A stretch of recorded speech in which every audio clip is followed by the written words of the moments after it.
Yo, check it. We all need to hear this morning reading. Where the page lands, it lands.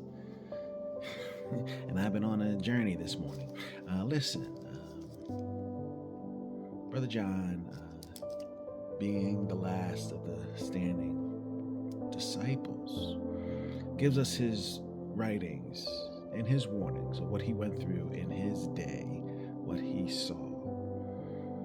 And this, for me and my belief, is really about our discernment, and just look out. And it's a warning for what he went through with the Roman Empire in his time. But let's listen and learn. We're doing this walk together. Brother John is throwing it down. So let's listen. Let's get into it.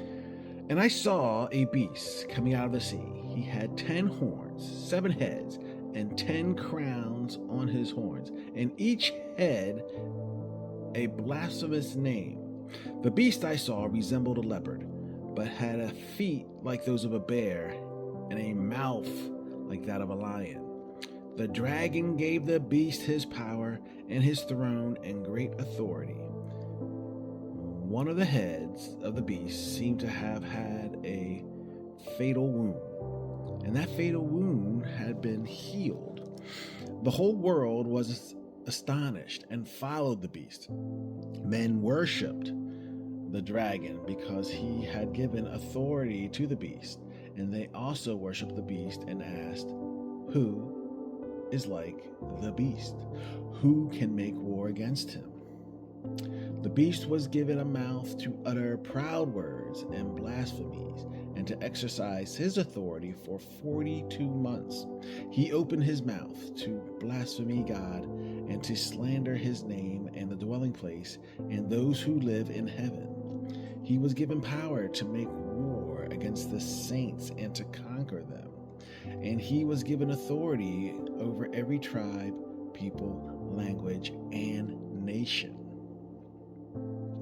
All inhabitants of the earth will worship the beast, and whose names have not been written in the book of life belonging to the Lamb that was slain from the creation of the world. He who has ears, let him hear. If anyone is to go into captivity he will go. If anyone is to be killed with the sword he will be killed. This calls for patience, endurance, and faithfulness on the part of the saints. Then I saw another beast coming out of the earth. He had 2 horns like a lamb, but he spoke like a dragon.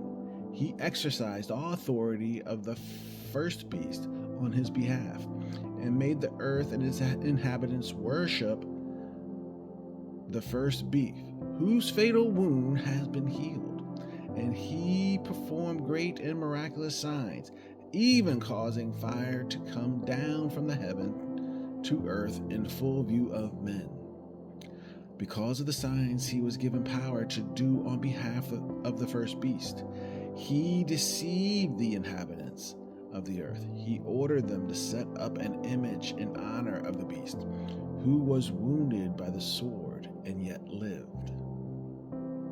He was given power to give breath to the image of the first beast, so that it could speak and cause all who refuse to worship the image to be killed.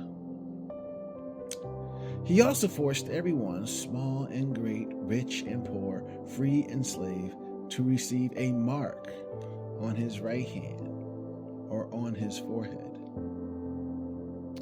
so that no one could buy or sell unless he had the mark, which is the name of the beast or the number of his name. This calls for wisdom. Again, this calls for wisdom. If anyone has insight, let him calculate the number of the beast, for it is a man's number. His number is 666. Hey, it calls for wisdom. So here we are living in our time, and I'm not saying it's the end of times, I'm just saying, use your discernment. Remember, there'll be a time where we need to separate the good fruit from the bad fruit. Who's on the broad road? Who's on the narrow road? Check yourself, people, because what John was telling us in his day, even to now, there's always that beast. There's always that beast. But we are saints because God loves us, and I love you too.